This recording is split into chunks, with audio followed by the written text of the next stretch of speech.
Ayan mga chiki dudes. Napad ako'y chorizo sa Cebu habili, no? Pagtanong kong kurot na ni. Kaya naglimpilay ko sa ref today. So nakita na ko ni siya. Spicy o dili spicy. So ato na ning lutoon. Muna na itong panihapon.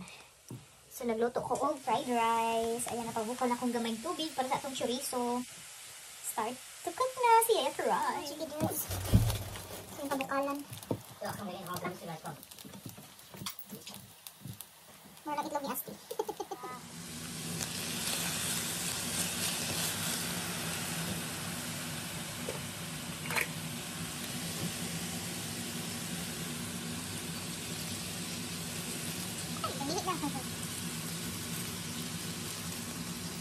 Ay, hinay.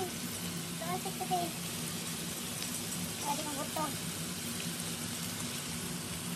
That's how you cook chorizo, mga chiki dudes. So, pakuluan muna ng konting tubig. Huwag maglagay ng mantika. Hayaan lumabas ang natural oil niya. Kasi taba naman yan. Kaya yan.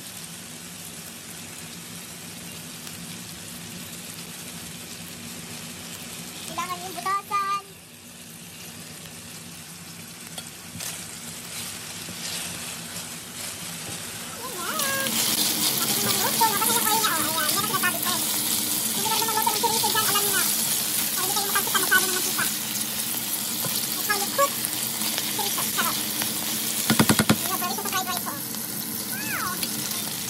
Ayan yung salad natin.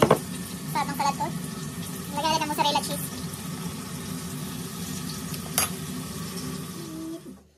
Yes, that's Ruby.